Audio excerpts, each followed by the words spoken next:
Pastora Gabi, vem cá, Elisa.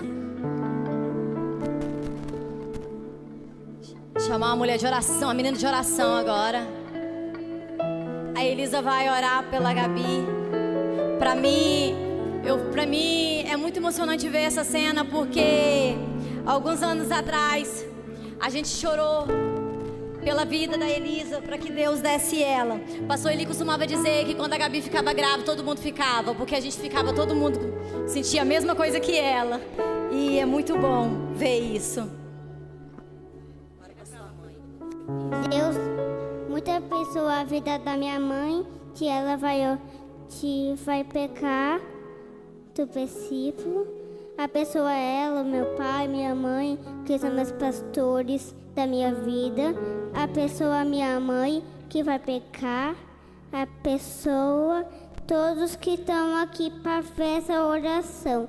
Deus, cuida da minha mãe, do meu pai e do meu Espírito Santo. Em nome de Jesus, amém.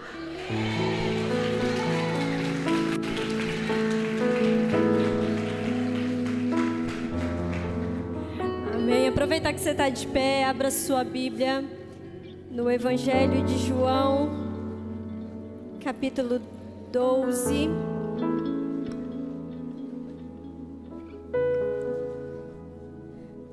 Hoje pela manhã nós tivemos um evangelismo aqui realizado pelo Restaura Social, pela igreja que estava presente.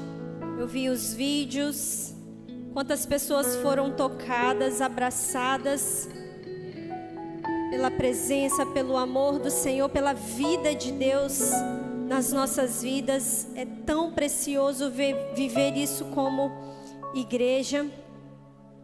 E eu quero deixar aqui avisado para você que isso vai acontecer sempre no segundo domingo de cada mês. Então você que não veio hoje, se programe para você estar no próximo, assim que a gente anunciar. Procure a Flávia, procure o Nil, que são líderes do Restaura Social. Evangelho de João, capítulo 12, no verso 24, diz assim: digo-lhes verdadeiramente que se o grão de trigo não cair na terra e não morrer, continuará ele só, mas se morrer, dará muito fruto. Amém. Pode se assentar aí no seu lugar.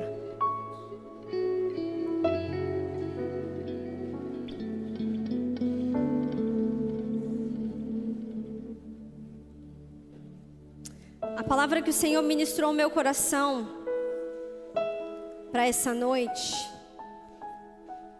pode parecer que você até ouve isso de muitos pregadores, mas é verdade quando nós falamos que antes de trazer uma palavra aqui, o Senhor ministra aqui primeiro.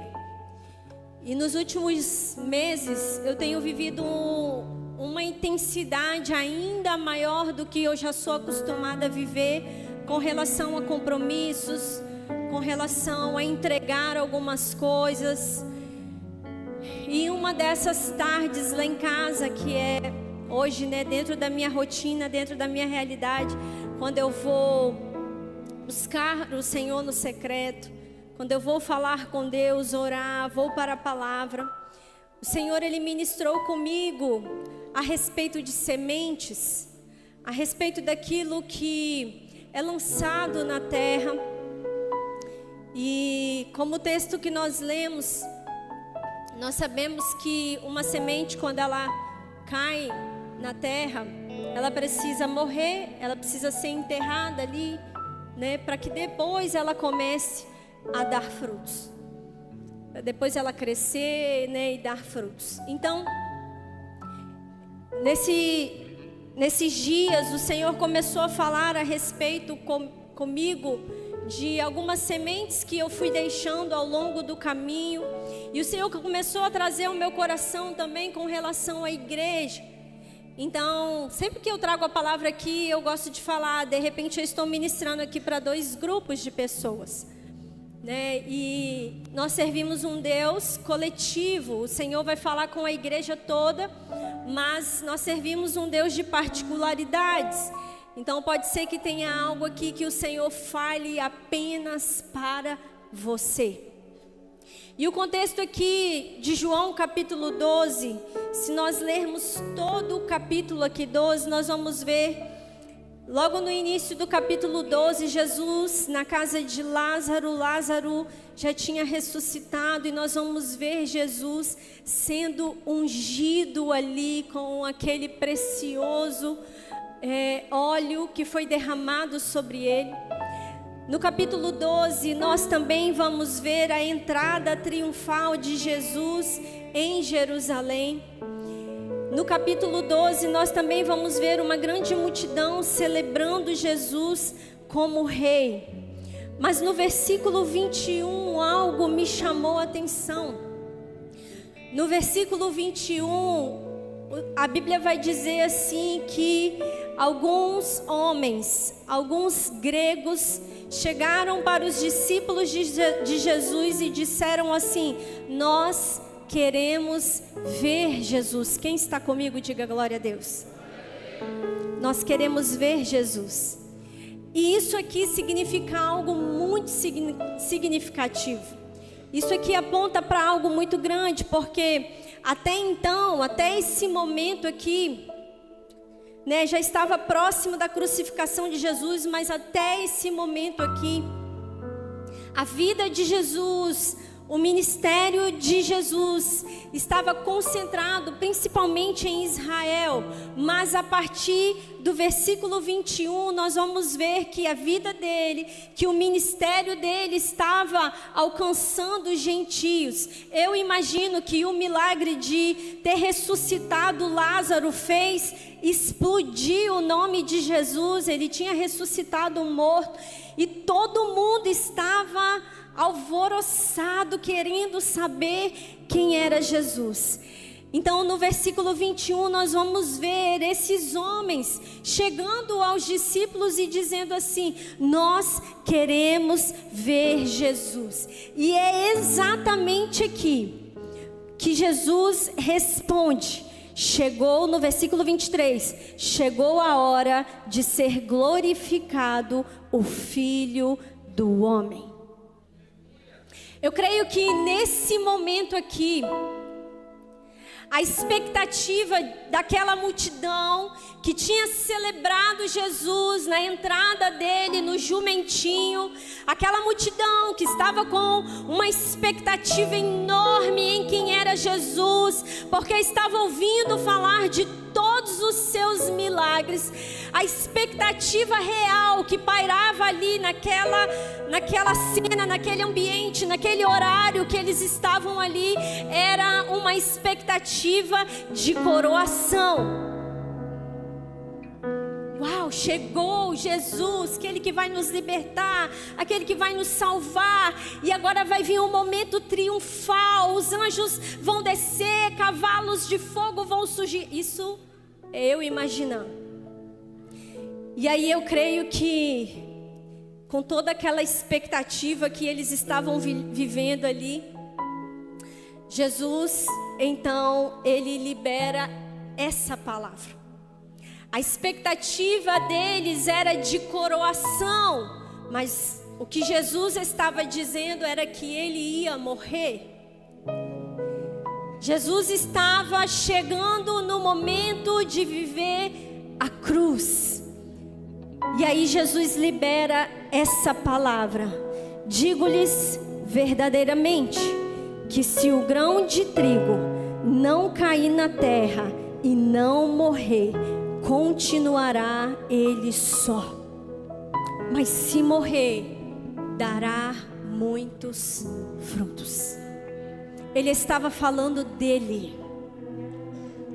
Ele estava falando dele mesmo. Por quê?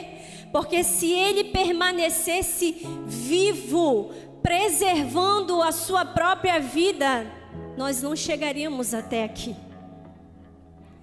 Se ali, naquele momento, Jesus não decidisse viver o propósito original, a qual ele foi enviado para viver, se ele não morresse, não haveria uma grande colheita como houve, e nós somos frutos dessa grande colheita. E o que para eles ali, eu acredito que parecia, imagina você com expectativa de celebração, você ouvir que será necessário você morrer. O que para eles ali parecia ser o fim, na verdade era um plantio. O sepulcro não era derrota, era uma semeadura divina. E aquilo que parecia ser o fim, na verdade, era o início de uma grande colheita. Amém? Todo mundo entendeu a introdução da palavra? E agora eu quero caminhar com você a respeito de alguns processos que é necessário nós vivermos antes de colher. Processos que antecedem a colheita. E para você que está sentado aí, eu quero te mostrar algo. Você consegue ver o que está na minha mão? Você consegue ver? Existe uma semente na minha mão. Uma semente de laranja. Na verdade de mexerica. Mas está representando um pé de laranja. E é interessante que algo tão pequeno assim, tão pequeno, pode ser tão poderoso. E agora eu quero pedir à mídia para colocar uma imagem aqui no telão. Esse é um pé de laranja. Você consegue perceber? Existe uma diferença daqui para ali. O que está no telão é muito mais impressionante do que está nas minhas mãos, sim ou não? Mas eu quero te dizer algo. Você sabia que quando Deus ele olha para essa semente, ele enxerga exatamente assim? Nós vemos apenas uma semente, mas o Senhor já consegue enxergar exatamente assim. Sabe por quê? Essa semente aqui, ela já carrega raiz. Aqui dentro dessa semente já tem galhos. Dentro dessa semente já tem tronco. Dentro desta pequena semente já tem folhas, já tem flores e já tem frutos. Só que para ela chegar assim, ela precisa morrer. Ela precisa ser lançada na terra e morrer.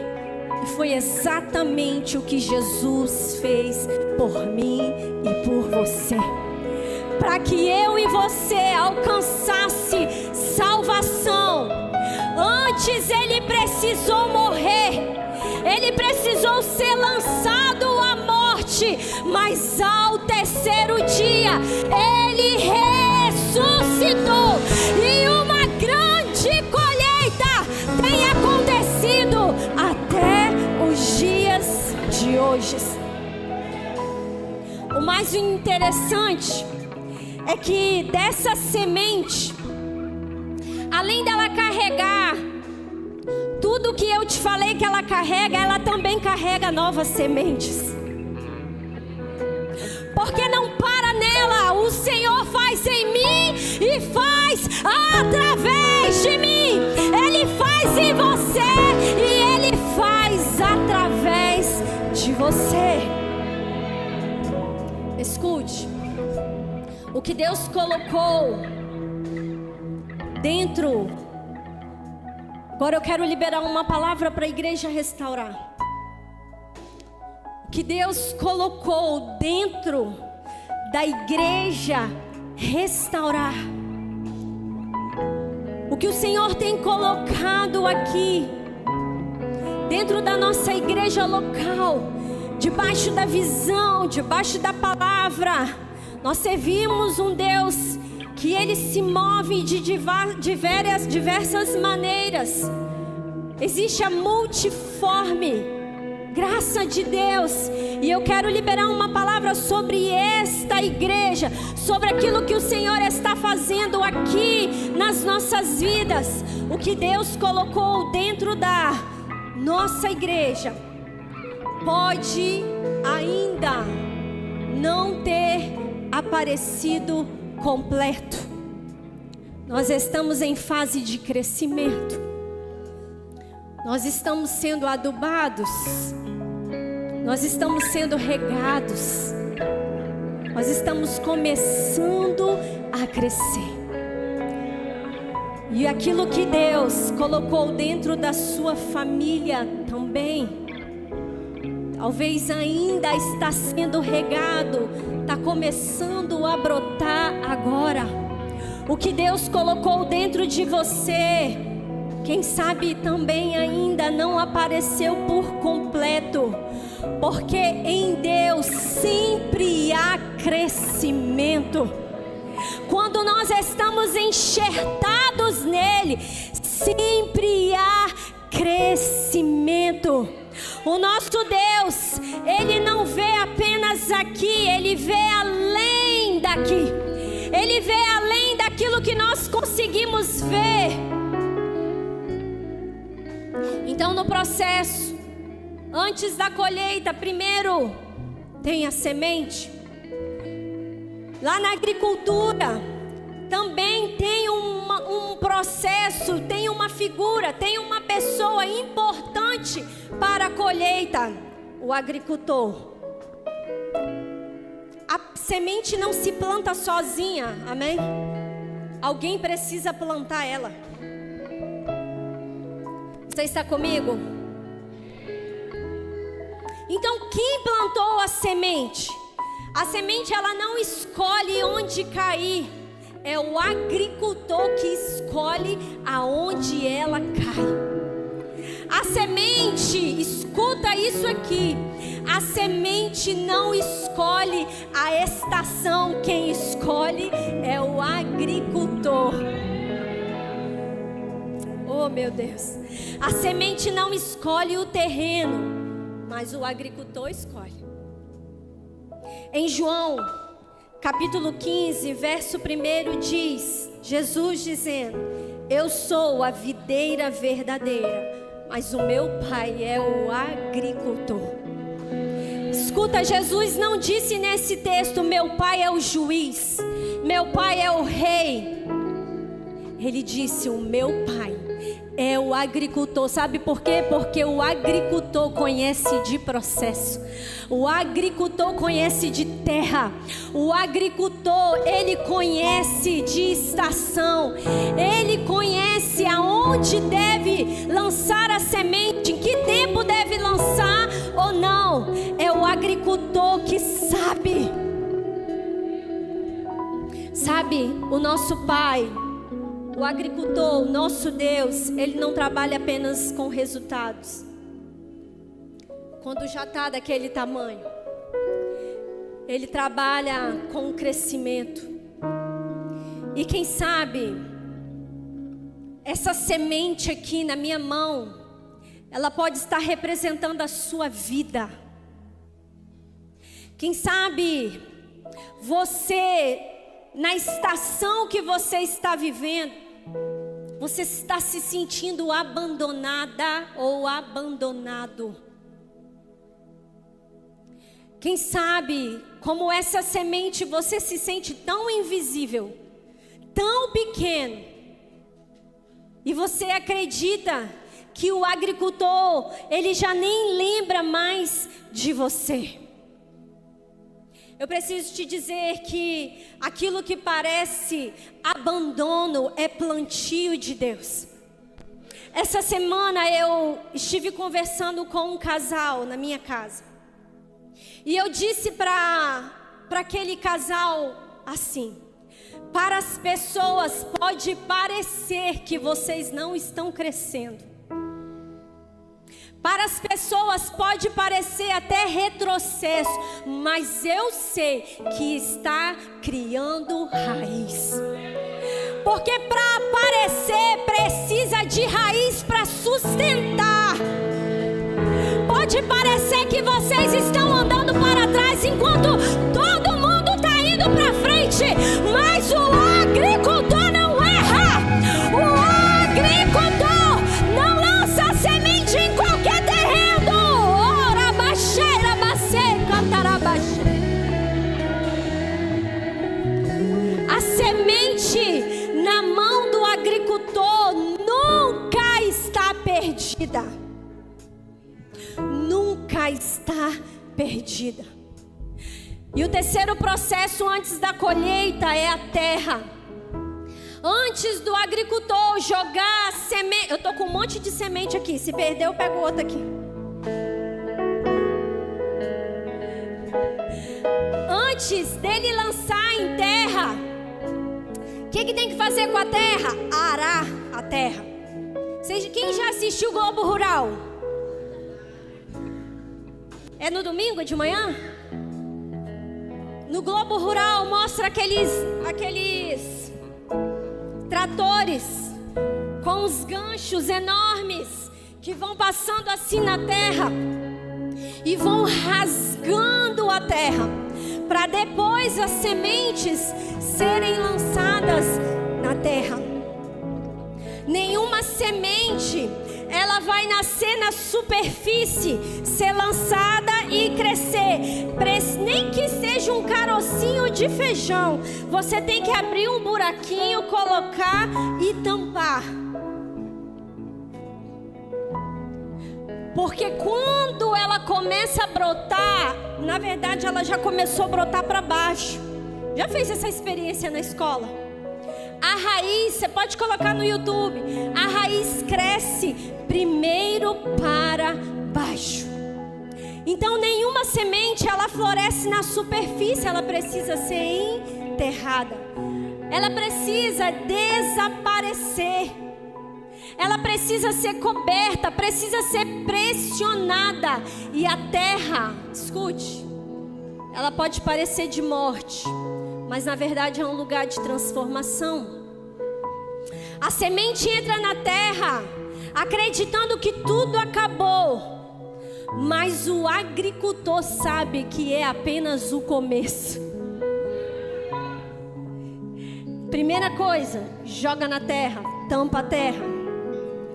Sabe como eu disse aqui, algo curioso? Você sabia que o primeiro movimento da semente não é para cima, é para baixo?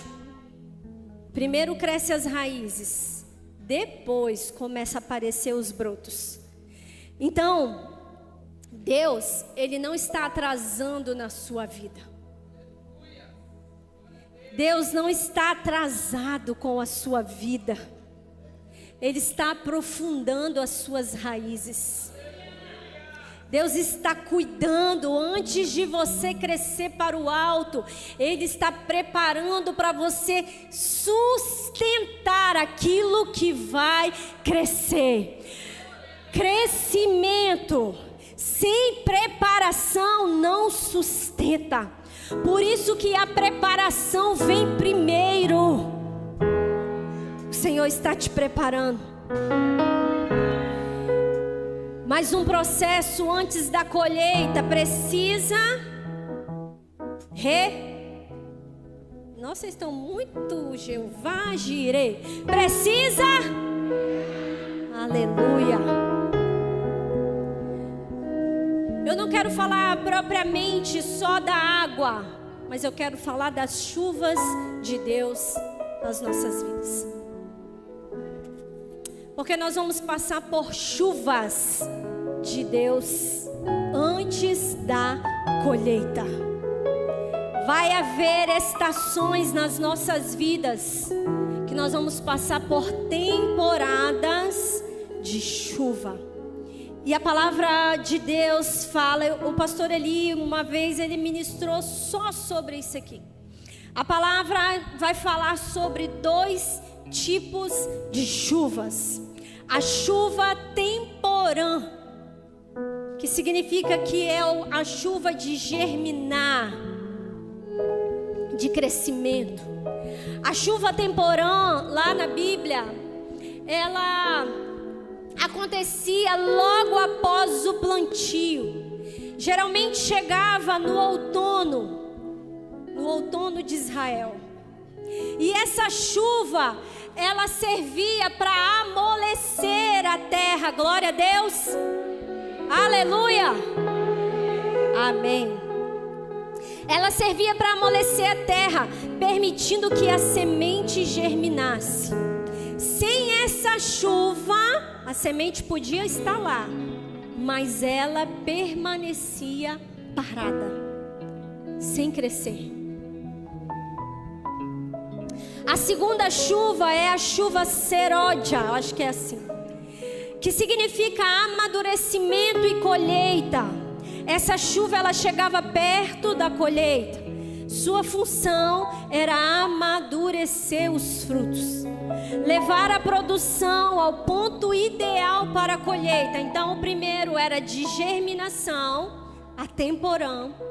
E a seródia era para amadurecer, para apontar que o tempo de colher, o tempo de amadurecimento estava chegando. Mas se essa chuva atrasasse, o povo ficava ali pensando, a gente está vendo que está atrasado, já era para ter caído a chuva. Mas quando a chuva chegava, eles celebravam, porque eles já sabiam que estava apontando para um tempo de colheita.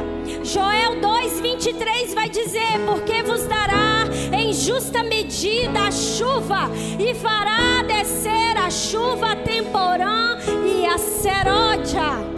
E essa chuva para o povo, para Israel, para os israelitas, representava a economia, movimentava a economia. Eles dependiam, a sobrevivência deles dependiam dessa chuva. E aqui tem um significado espiritual. A temporã fala de início. Sabe, há 17 anos nós estamos debaixo de uma chuva temporã, chuva de germinação, chuva de preparação, de amolecer a terra, como igreja eu estou falando. Chuva de crescimento, fazer a semente começar a mexer debaixo da terra. A seródia aponta sobre preparação para colheitas. Eu quero que você estenda a sua mão. Durante anos, Deus enviou sobre esta casa chuvas temporãs, chuvas de germinação. Não importa se você está desde o primeiro ano, não importa se você chegou no segundo, chegou esse ano ou ano passado, chuva temporã sobre a sua vida, em nome de Jesus. Chuva de preparação, chuva de germinação, de começar a se mexer debaixo da terra. Recebe essa palavra. Durante anos Deus enviou sobre esta casa chuvas temporãs, palavras, ensinos, treinamentos, DNA, Vision Day, CCR, oração, evangelismo. E o Senhor preparando, formando, crescimento, raízes. Agora eu quero que você levante a mão de novo. Eu quero declarar, nós estamos em um ambiente profético.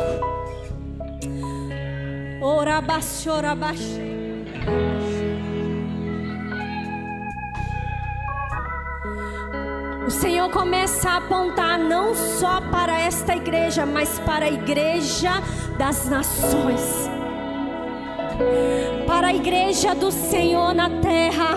Uma chuva seródia, uma chuva de colheita, uma chuva de colheita, vidas sendo ganhadas, famílias sendo transformadas, filhos sendo resgatados. Eu quero profetizar sobre esse lugar um crescimento abundante, colheita, frutos, em nome de Jesus.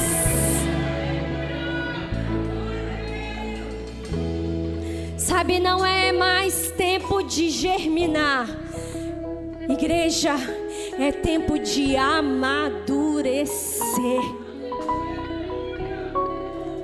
Crescimento é os meus meninos que estão aprendendo o que pode, o que não pode. Mas eu creio que nós vivemos esse tempo. Mas o Senhor agora, Ele não chama mais os meninos. Menino, se importa se falaram com ele, se não falaram, se o nome dele tá, se não tá. Não, isso é coisa de menino. O Senhor está nos chamando para uma chuva seródia, um tempo de maturidade, um tempo de maturação. Oh Jesus, é tempo de amadurecer, colheita de frutos maduros. Pegar o cesto e colhendo os frutos maduros. O processo chega então a colheita. A colheita aponta para um tempo de maturidade e também um tempo de celebração. A colheita, ela aponta para nós: celebrem, saltem, cantem, sorriam, dancem, se alegrem. Chegou o tempo de colher. Sabe, o agricultor, ele plantou. Você passou na mão do agricultor. Sabe, a semente morreu, a terra fez o trabalho dela, as raízes cresceram, as chuvas vieram e o fruto amadureceu. E o agricultor fica só na expectativa para começar a colher, para começar a colher os frutos. Como eu disse, de forma coletiva para a igreja restaurar. Na quarta-feira nós vamos iniciar o DNA. Nós vamos falar sobre isso.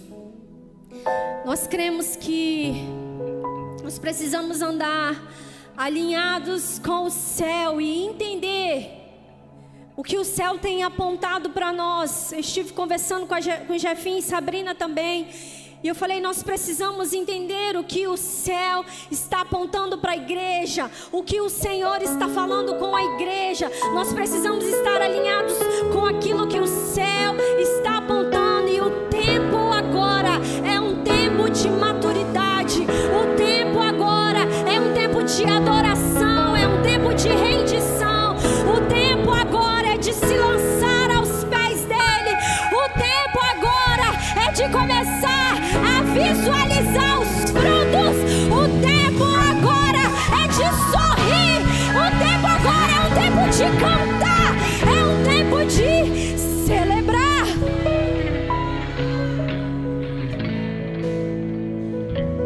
Lá em Salmos de número 126, no versículo 6 diz: aquele que sai chorando enquanto lança a semente, voltará com cantos de alegria, trazendo os seus feixes nas mãos. Israel aqui está voltando do exílio. Ele está voltando para a sua terra completamente devastada. E a palavra está dizendo assim, ó: aquele que sai chorando enquanto lança semente, voltará. Existe uma promessa aqui. Não é talvez. Aquele que sai semeando, chorando, lançando a sua semente, quando voltar, talvez. Não. Existe uma promessa aqui para você que está semeando, está chorando, mas está semeando, está andando, está indo, está obedecendo. Quando você volta, ah, meu Deus, tem uma promessa aqui. Quando você voltar, não é talvez você voltará, não, você voltará com seus feixes na mão. Arabaxê, arabaxê, cantarabacê. Se coloque de pé no seu lugar.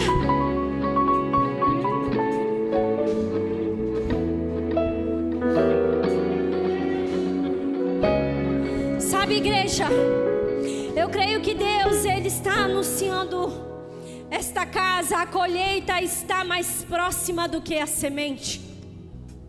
Eu creio que o Senhor está liberando sobre nós uma temporada de chuva aceródia. Sabe, o agricultor, ele não perde nenhuma semente. Escute isso. Nenhuma lágrima desperdiçada. Pode cantar a carta viva que você já cantaram. Nenhuma lágrima, suas sementes, nenhuma lágrima desperdiçada. Nenhuma cai em vão na terra. Aqueles que semeiam com lágrimas voltará trazendo seus feixes. Porque o mesmo Deus que iniciou o plantio é o mesmo Deus que está na colheita. O mesmo Deus, no tempo de semear, é o mesmo Deus que determinou a colheita. Se você puder, feche os seus olhos. Escute, feche com os olhos fechados. Eu creio que o Senhor também ministra aqui a corações que são a própria colheita. Eu creio que o Senhor ministra corações aqui que o seu coração é a própria colheita para o Senhor.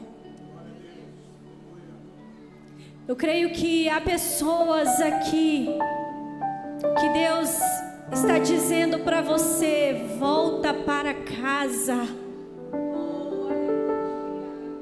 Volta.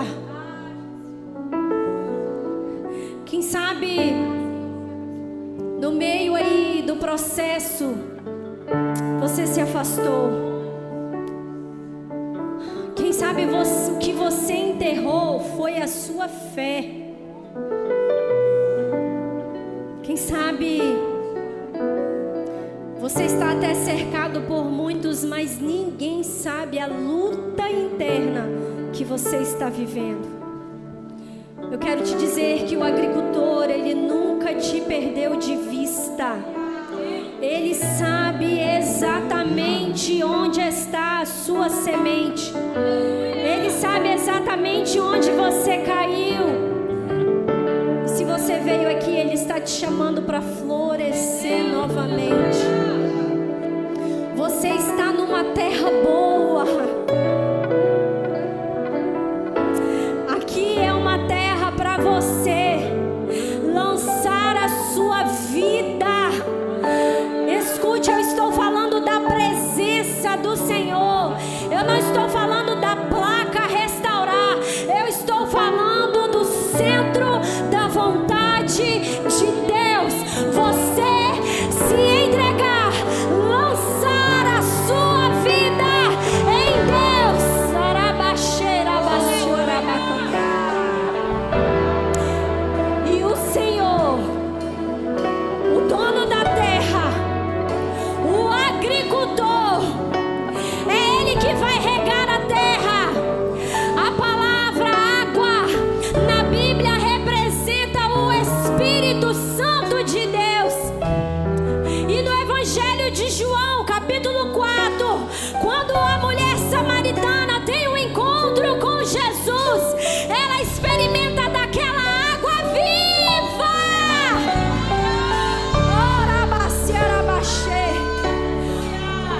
Você pode beber de várias águas e você não vai florescer. Você só vai florescer se estiver conectado à fonte, à água verdadeira. Escute, você vai ouvir essa canção mais uma vez e vai refletir. E antes que ela termine, se você quiser, você vai vir aqui à frente e nós vamos orar por você. Eu quero pedir à igreja, aos pastores, a intercessão. Nesse momento, comece a interceder. Oh, Jesus.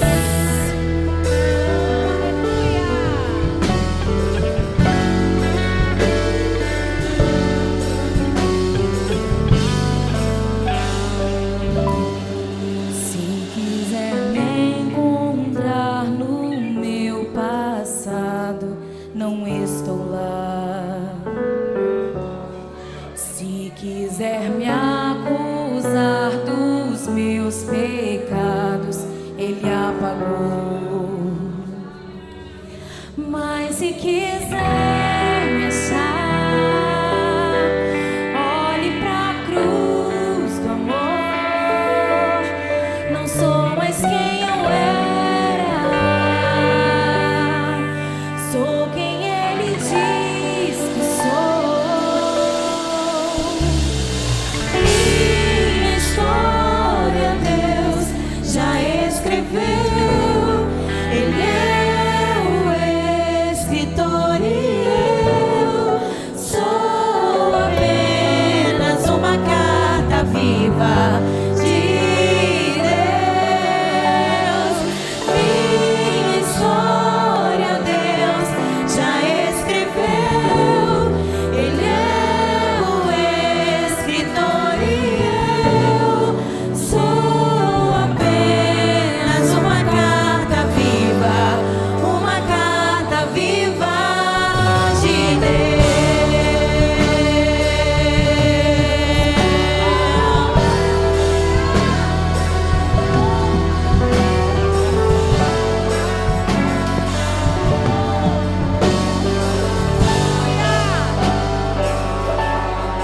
Mas se quiser me achar, olhe pra cruz do amor.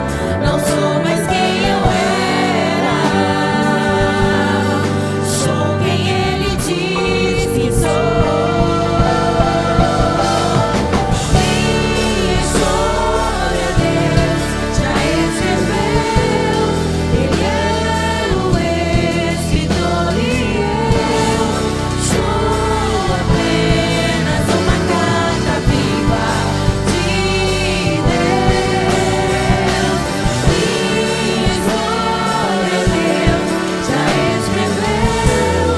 Ele é o escritor e eu sou apenas uma carta viva de Deus. Escute o que o Senhor quer falar com você. Não é para todos, não é todos que estão aqui, mas para aqueles que talvez tenham semeado a sua vida em um lugar que não vai florescer, que não vai frutificar. Eu preciso te mostrar na palavra que tem um lugar certo para florescer. Você pode tentar em vários outros lugares. Me entenda, eu não estou falando de uma denominação, eu estou falando da presença de Deus. Senhor, Tu me sondas e me conheces. Senhor, Tu sabes quando me assento e quando me levanto. Quem sabe essa tem sido a sua oração. Sabes muito bem quando tenho trabalho e quando descanso. Todos os meus caminhos são bem conhecidos por Ti. Antes mesmo que a palavra me chegue à língua, Tu já conheces inteiramente, Senhor. Tu me cercas por trás e pela frente e pões a Tua mão sobre mim. Tal conhecimento é maravilhoso demais e está além do meu alcance. É tão elevado que eu não posso atingir. Em alguns momentos você tenta se esconder. Para onde eu poderei eu escapar do Teu Espírito? Nas drogas, na prostituição, na mentira, no baile, na pornografia. Para onde eu poderei escapar do Teu Espírito? Para onde poderei fugir da Tua presença? Pois se eu subir aos céus, lá o Senhor está. Se eu fizer a minha cama na sepultura, também estás lá. Se eu subir com asas da alvorada e morar na extremidade do mar, mesmo assim, ali a Sua mão direita me guiará e me sustentará.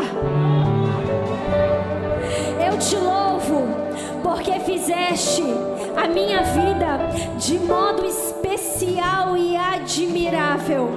Tuas obras são maravilhosas e eu digo isso com convicção. Meus ossos não estavam escondidos de Ti, porque quando